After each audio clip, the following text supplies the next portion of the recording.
Okay, thank you very much, Nicole, for the introduction. Good morning, good afternoon, and good evening, everyone, depending on where you are. My name is Ijin Fin, as Nicole introduced. I've been with MSC Software for over 6 years. And over the years, we've seen a topic becoming very and more popular, which is torque vectoring. So people are paying more attention to the control systems in the vehicle, and also with the new development of the electric vehicles and autonomous driving, torque vectoring has becoming a very key element in the vehicle development. So today we're going to spend a little bit of time to talk about what is our view of the virtual testing for torque vectoring. Okay, first, torque vectoring. What is torque vectoring? The simple answer is that torque vectoring is a way for the vehicle to distribute torque on each wheel. There's an electronic control system that tells the active differential when and how to vary the torque. And of course, there are different types of torque vectoring driveline systems. Everything started with a traditional ICE, so internal combustion engine vehicle, with the, for example, the front or rear wheel drive. You can change the torque either between the two wheels in the front or two wheels in the rear. In that way, you transfer the torque from left to right to help you optimize the vehicle performance when you're doing a maneuver or steering test. And of course, when you have the all-wheel drive, you will have an interaxle differential or clutch that actually transmits or transfers the torque between the front wheel and the rear wheel. So that has all to do with the traditional ICE vehicle. With the electric powertrain or the new electric vehicles, we see there are many different configurations for electric powertrain. For example, you can have one motor for each axle, one in the front, one in the rear, which means you can basically do the front and rear torque vectoring very easily. And again, for the electric vehicles, the torque vectoring is just a matter of how you distribute the power, electric power, between different motors, which can happen in milliseconds. So that's very efficient and very fast. And the second configuration we see very often is that some vehicles, they put two motors on the same axle, and which means they can use that to improve or enhance some of the problems like understeer or oversteer with the two motors, one on each wheel on the same axle. And of course, there are in-wheel motors. And we saw the case study we're going to talk about is going to be the configuration with the 4 in-wheel motors, one motor in each wheel. And that way you can do more advanced torque vectoring on the 4 wheels simultaneously. So that's some brief background introduction. The benefits, why do we do torque vectoring? First, you enhance the vehicle traction, especially when the weather condition is not very good. For example, if you have a wet surface or if you have icy ground. So the road friction is not ideal for the traction or for the grip between the tire and the ground.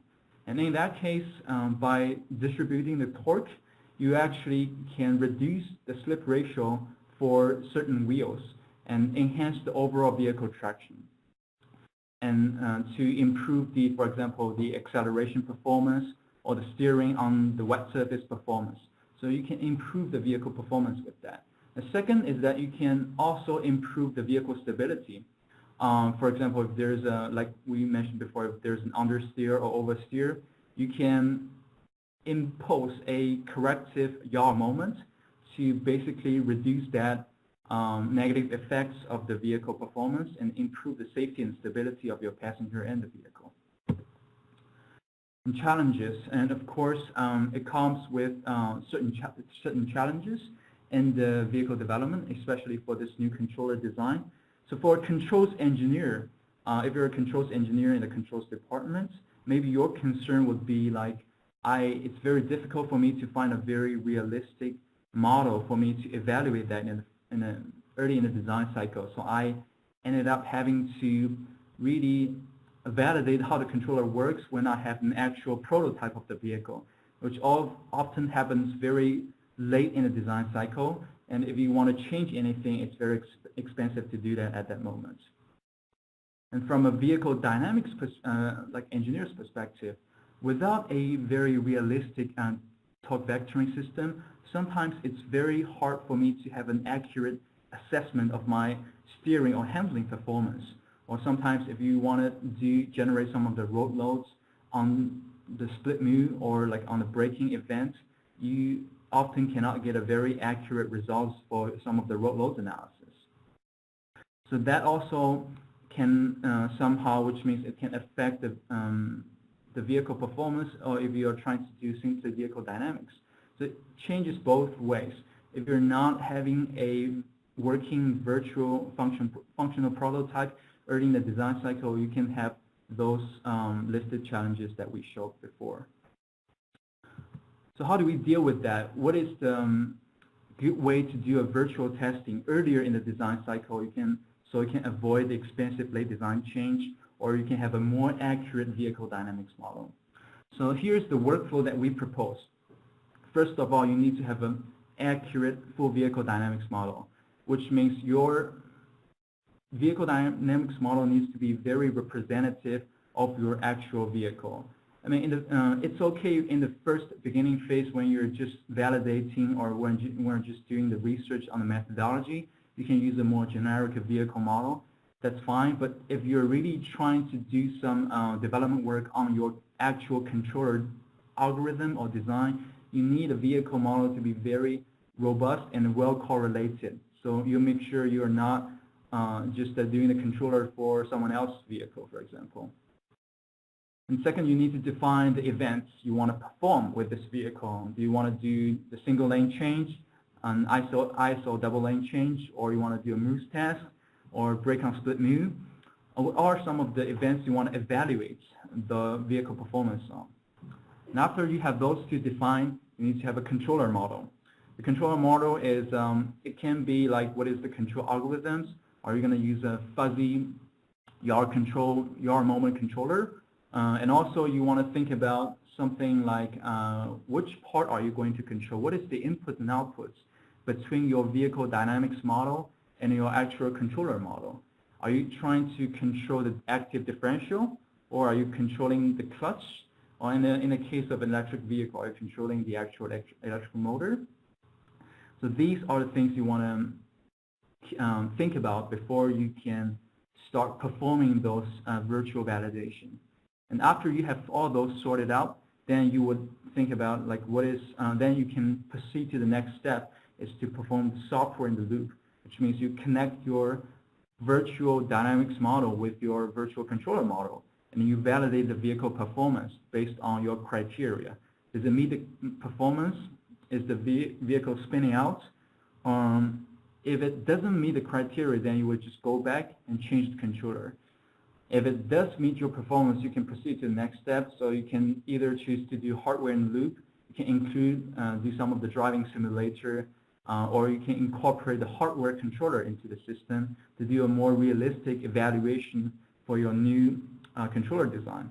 Or you can just go ahead and do the physical tests if you have a full confidence of your virtual evaluation model. So let's start with an accurate full vehicle dynamics model. So a lot goes into a well-correlated vehicle dynamics model. If you are a vehicle dynamics engineer, or if you are in that department, you probably have a very good idea of what kind of model you want in order to perform or to work with this controller system. You know, like how well this model is correlated with the physical tests. You know, have you tuned the suspension kinematics and compliance? Is the steering system representative of the actual physical model? What is the powertrain configuration, the driveline configuration, and all those things? You might not need things like the very high frequency tires, or like nonlinearity, geometric nonlinearities in your system if you're just looking at some of the steering maneuvers. So some of the lower frequency models might work very well in this case. But if you're looking into some of like the rough roads or some of the riding comfort, then you will need a higher fidelity model with more things like the flexible bodies or high fidelity tire configurations. And for a well-correlated vehicle model, Adams car has been the industry standard for vehicle dynamics for more than 2 decades. And we have the 24 out of the top 25 automotive OEM by volume are using Atoms on a daily basis. And we have tens of thousands of customers who have been using that and correlated their model very well with their actual physical prototypes. So this is a product that you can definitely trust if you want to get a 100% accurate model to represent your real physical model to do the virtual testing.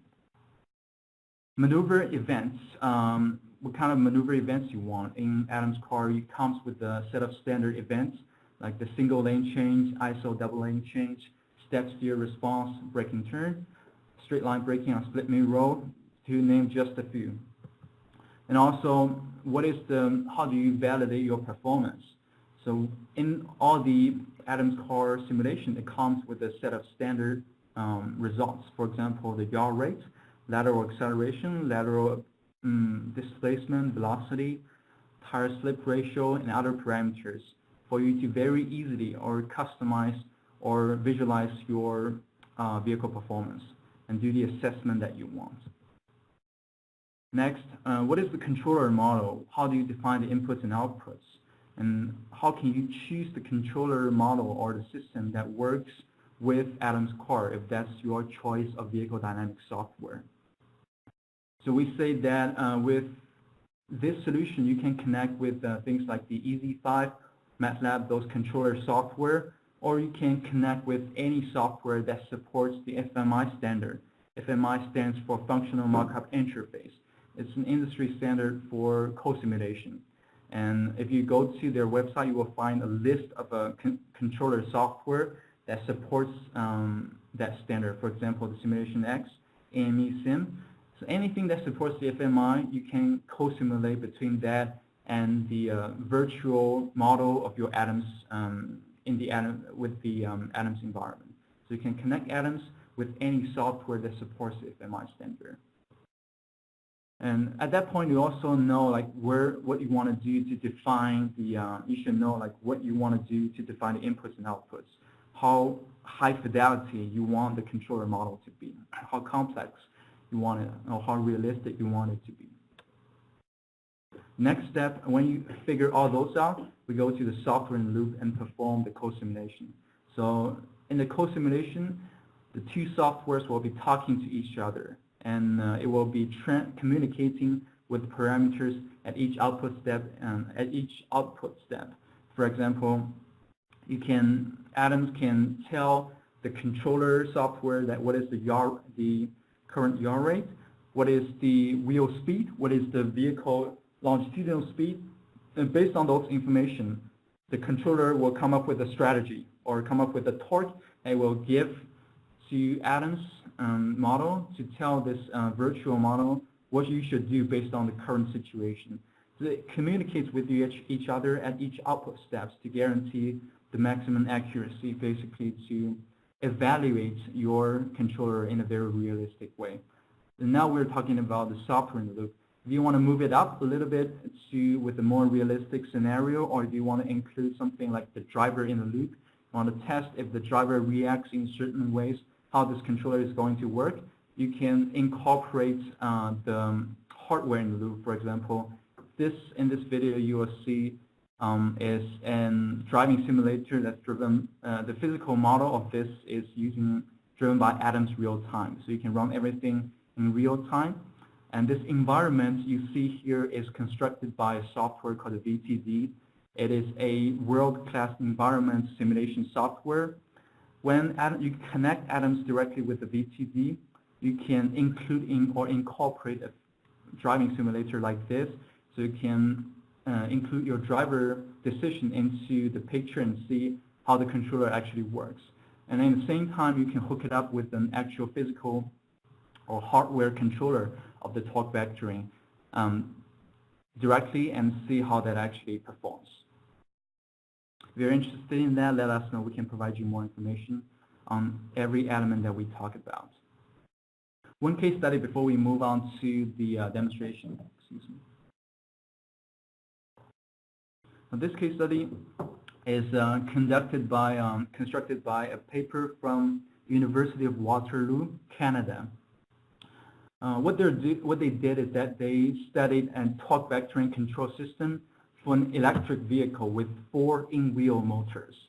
And what they did is that they came up with their own advanced torque vectoring control system, and they want to compare that with the popular or the existing generic fuzzy yaw moment controller. And how they do that is that they are actually hooking up their Adams model with the controller. So they're performing a cosimulation with the Adams and controls integration. And what they did is that they compared the results between the vehicle performance results, like the trajectory, the desired trajectory, or the trajectory with or without the new controller algorithm. And they ran their vehicle across different types of events, from step steer to like single lane change to double lane change. They compared all those results under different scenarios. And after that, what's interesting about them is that they also did a hardware in the loop simulation. What you can see on the picture here is that they have a real-time computer, and also they have a hardware controller for the torque vectoring. Plus, they have what they call the driving simulator, a very simplified driving simulator, but it definitely showcases how it allows the driver to control the whole system, and it evaluates the controller system in a more realistic environment with everything taken under assessments. So they use the hardware in the loop and driver in the loop to confirm the effectiveness after they're done with the software in the loop simulation and comparison. Okay, now let's do some of the demonstrations. We have 2 demonstrations to show today. The first is an all-inclusive in Adams demonstration, which we will show a left-to-right torque vectoring. It's a fairly simple one, but considering if you are, for example, a vehicle dynamics engineer who have no access to the controller algorithm for the torque vectoring, but still you want to do some assessment, or you want to include some torque vectoring effects into your vehicle dynamics simulation. That's something you might be able to do. And the model we're talking about today, which I will open up Adams and give you a more deep dive into that, is one of the default models that comes with the Adams car package, the NVR demo vehicle. And the powertrain we're using is called a simple traction powertrain. So we're doing 2 scenarios. First, we're performing an analysis without the torque vectoring. So it's a rear-wheel drive without any torque vectoring. And the second analysis we are performing is that we're actually manually adding a step function to incorporate some of the vehicle transferring or vehicle distribution effects into the two rear wheels. So we are adding 50% additional torque on the outside wheel, and we're reducing the torque by 50% on the inside wheel. And we're only going to use a step function to achieve that. So the step function is can be explained like here. It's basically a cubic polynomial, and you can, if you go to the click F1 and you go to the online help, you will get more information about the step function. But it basically says that based on the steering wheel angle, if it's 0, then we give you 100% of the torque. But when it gets to 60 degrees, we gradually change the percentage, or we gradually change your torque from 100% to 100% or to 50% based on which wheel you are on. That's the basic configurations or the formulation behind this torque vectoring. It's as you can see, it's fairly simple. And here is the model that we have. So I think the only differences between this and the default NVR demo vehicle IT model is the powertrain system. And if you are interested in that, we actually were using one of the powertrain systems from the database called the Concept. Let me open it up and show it to you briefly. If you already have Adams, then you can just simply go to, let me go to the template builder, open up the Concept database, And there's a powertrain called the simple traction powertrain. So what this powertrain includes is we don't have anything like engine or transmission in this powertrain. It's simply there are 4-point torques, one on each wheel basically, and it's a very easy way for you to have an early assessment of how the torque vectoring is going to work. If you don't have any like a very detailed driveline system if you don't already have a very detailed driveline system or powertrain system, you can use this as a starting point. And of course, you can define all the you need to define a set of state variables in order to construct the input and output variables or inputs and outputs parameters between the atoms and the EZ5 model. That's the second demo we're going to talk about. We're going to use the same model, but the only differences between this default simple traction powertrain template and the one we are using is that we're actually adding another state variable. It's called the percentage. It controls the percentage of the torque that the rear wheel is giving to the front wheel. But that's something we're going to use for the second demo. So for the first demo, we're going to perform a step steer analysis. So go to open loop and do the step steer. And we can do the first is called the baseline. Perform a 20-second simulation with 1,000 steps. And the initial velocity is 80, and you can set different values here. The final steering value we want it to be 60 degrees. And start at time equal to 1. We want it to last for about 2 seconds. And you can then just click apply. Yes. That's the baseline model you're going to perform.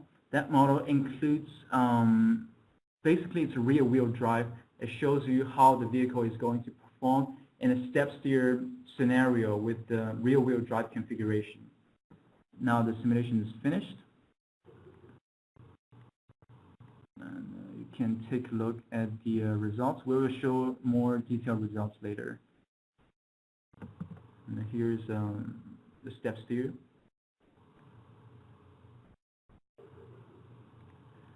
Now we have the baseline model. The second thing you want to do is to go into the powertrain simple and basically change the torque, the two rear torque, the torque on the two rear wheel. From this existing one, you would want to add another step function to that. So you want to, for example, for the right rear wheel, you want to add that to the to be 150% torque when it reaches 60 degrees of a steering wheel angle. And for the inner wheel, you want to reduce that by 50% throughout the course. And then you can see how the vehicle performs. In the interest of time, what you can do is just copy that and paste onto this this table. And then when you're done changing those two torques, you can just go back and perform the same analysis again, but you can have a different name for that. In the interest of time, we're just going to show the results. And here on the left-hand side is a plot of the X and Y displacements. And on the right-hand side, if you overlap two animation, you can see that the one with the torque vectoring is the vehicle on the inner side. You can see that it has a smaller radius, and also it is moving faster than the other vehicle because we are adding more torque and have a less slip ratio on the overall on the wheels. Here are some of the other results. Lateral velocity. The blue curve is the one with torque vectoring. You can see it's higher than the one without the torque vectoring. Now here is the lateral displacement. The one with the torque vectoring is smaller. Here's the lateral acceleration. So that's something you can perform if you have atoms. You can perform by yourself. It's fairly easy. It's very straightforward, and you can change the step function to whatever you want, whatever configuration you want to make that as close to your desired design as possible as you want. And the second demo we want to talk about is the atoms and EV5 cosimulation. In this example, we're going to show you in the acceleration event how you can convert some of the torque or transfer some of the torque from the rear wheel to the front wheel.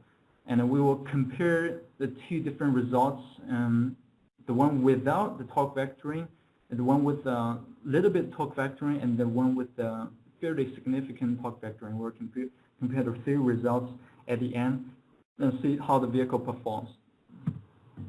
And the setup would be for the road surface friction, we're going to set the mu to 0.3, so we're simulating an event when there is not a lot of friction. It's a very slippery ground. So maybe it's an icy ground, or if it's a wet ground on a rainy day. And the torque vectoring small, like the less significant one, the way how we design that in the EZ5 controller is that for every 1% of the wheel speed differences between the front and the rear, for every 1%, we'll give 5% of the transfer 5% of the torque. For every 2%, we'll transfer 10%. For every 5%, we'll transfer 25%. And if it's in between, we'll just interpolate and extrapolate if it's out of the range. For the second, the more significant one, we're going to double that. So for every 1% of the wheel differences, we're going to input or exert 10% of the torque, transfer 10% of the torque. For every 2% of differences, it's 20%. For every 5%, it's 50%. Okay. All right. So now let's open up another model. We're going to use the exact same like baseline model, but now we're going to do some changes to the road file to change the surface friction. Okay. Open that up. And also I'm going to show you how we can follow the workflow that we talked about before, step by step. Go through that, and we will go all the way to the validation of the vehicle performance.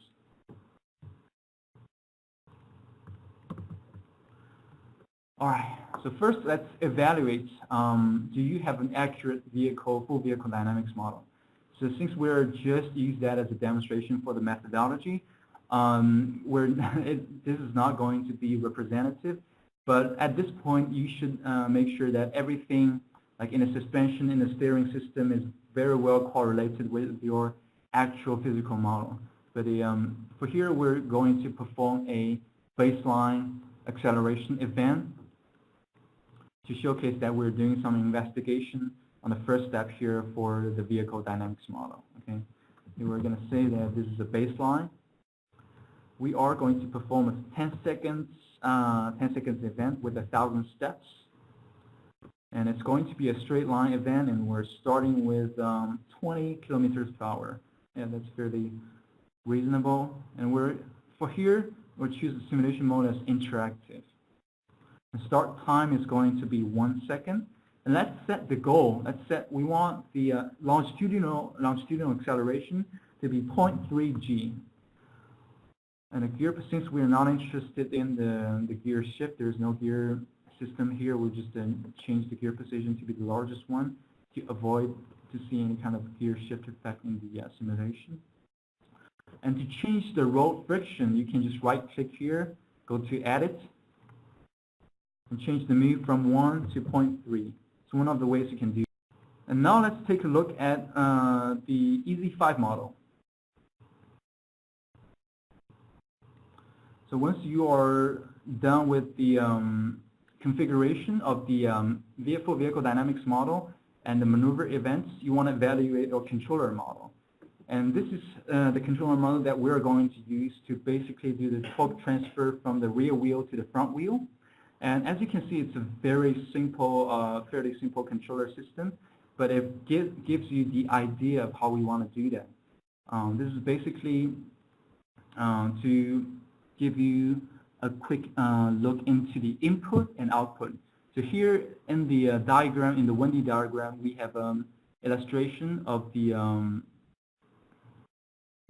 we have a basic illustration of what is the input and output variables between the atoms and the EZ5. So for example, we are controlling, so the results we're getting from the atoms is basically some of the, for example, we're interested in the wheel speed, the speed on each wheel. And based on the wheel speed on each wheel, for example, the two rear wheels, the right rear wheel and the left rear wheel, we are going to come up with the mean value of that. And then we are going to compare the mean value of the two rear wheel and the mean value of the two front wheel. And we're going to do a subtraction. And based on that differences, we are going to basically talk about, say, how do we want to control or how do we want to vary the torque based on the results we have. And here's a lookup table that you can actually change that if you want. This is the one we showed before. Here we have set it to be, for every 1% it's 10%. Torque transfer for every 2% is 20%. You can change that according to your specific need. And at the end of the day, the EZ5 is going to give a feedback to the atoms results as to how do you want to actually perform, or how do you want to vary the torque between the front wheel and the rear wheel. We want to define the event. So remember, before we perform the baseline event, which is a step C, which is the baseline straight line acceleration. And now we're going to perform the same event. But what we're going to do, instead of doing the interactive simulation mode, we're going to do the file-only mode. And let's actually first set the working directory to be the one that we're using here.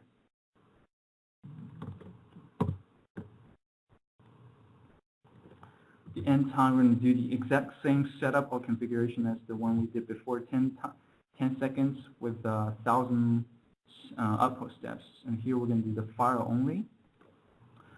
The initial velocity we want to do here is to be 20. The start time 1, same closed loop throttle. The longitudinal acceleration to be 0.3.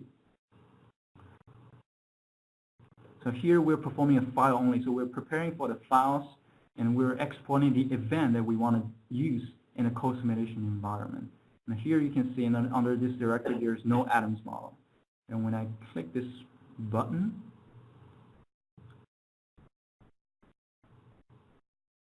when you're finished, you can see that we have exported the ADM file, the ACF file, and the event file, XML file. The second step you want to do to perform a co-simulation is to export or define what is the input and output step here. So here in the file prefix, you want to make sure you're using the same name as the model name that you're using. So Cosim Excel.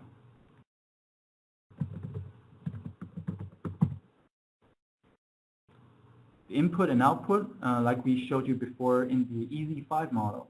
The input from EZ5 into atoms is the percentage in a powertrain system. So go to the powertrain simple, and there's a torque vectoring percent. This is a state variable that we defined or we created in the simple traction powertrain template before we use that in a full vehicle environment.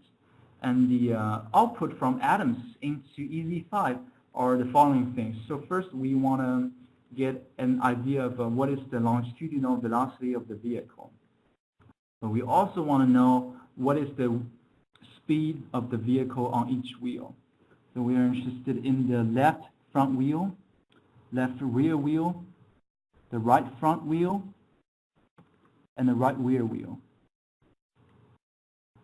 So these are the parameters that EZ5 is interested in to know from atoms in order to come up with a logical decision of how to control the torque or how to distribute the torque from the rear wheel to the front wheel to enhance the vehicle performance, basically. And for here, you can, the target software, you can choose EZ5, or if you are using a MATLAB Simulink, you can choose MATLAB. We did another webinar talking about the Atoms Simulink co-simulation last year on the ABS system. If you're interested, send us an email. We can give you the link to that webinar. So here today, we're going to choose the EZ5. And then we're going to click Apply. And now we have the thing called the INF file. That defines the inputs and outputs from between the EZ5 and the Atoms two different environments. And after that, we're just going to confirm or link the event with the input and output configuration file. Once again, it's called a cosim, file only event. Now we're associating the event with the input and output configuration in the INF file. After we're done with these, we've basically finished we've shown you the controller model, we've defined the inputs and outputs, and now we can go to the EZ5 and perform, or we can start the software in loop simulation. And here, this is the working directory. And under EZ5, you will need to go to the Atoms block, double-click that, and select the configuration file. So here we want to perform the cosim. And also under this block, you can do one of the analysis you can do is that you can define the, what is the output interval, what is the communication interval. Those parameters is what you can define in the EZ5 environment. And of course, like we said before, you can change how you want this controller to behave. Or you can have a more complex controller system which incorporates things like the electric motors effect into the whole control algorithm. Okay, once you're done with all these, you can start with creating an executable file. So here you can see there's some instructions here. It said model executable created successfully. And now you can start running the current analysis. After you are done with the simulation, in the interest of time, we will just basically go to the results section. So here, what you can do is to actually see the different results. Like we said, we are changing the parameters from a larger talk vectoring effect to a smaller one, and we're comparing that with the baseline. Baseline one is the event with no talk vectoring. And so for this simulation, we're going to see some of the results. And we have created 2 pages with the results that we're going to show you. First, for this is the acceleration that you can see. So the target acceleration for all 3 events is the same. We want the vehicle to accelerate to 0.3 acceleration, 0.3 g, under the ground surface friction mu equal to 0.3. And we can see with the baseline acceleration, you can reach to probably a little bit over 0.1 g, but then it just stops, the acceleration stays there because there's limited traction between the tire and the ground. And when you perform a relatively smaller integration or a relatively smaller torque vectoring to the vehicle, so you are transferring some of the torque from the rear wheel to the front wheel, you're increasing your final acceleration from a little bit over 1 to close, a little bit over, about close to 2 or 2.1 at the end. But still, hasn't reached target value. But when you are inputting a larger torque vectoring, then you are creating another simulation which is basically helps you almost reach your target acceleration performance of 0.3. And then when you take a look at the animation overlap, you can play that. For the animation overlap, you can just go to, there's a button called the overlay. You can choose all 3 at the same time, click control and choose all 3 different simulations and see what are the differences with the different configuration. And you can see the results of the longitudinal displacement at the same time. As we can see, the one with the larger torque vectoring, it's accelerating faster under a very relatively smaller road friction. So if it's an icy road or a very wet ground, it's going to perform better than if you are having a relatively smaller torque vectoring, and both of them are going to perform much better then the baseline, which is with the no torque vectoring vehicle configuration. So that's basically how we are running the co-simulation between the Adams and EZ5 to actually evaluate what is the performance, what is the how well the vehicle behaves under different control algorithms that you're putting into the vehicle controller design. So that will be the end of the presentation. And then I will turn it to Nicole for the Q&A session.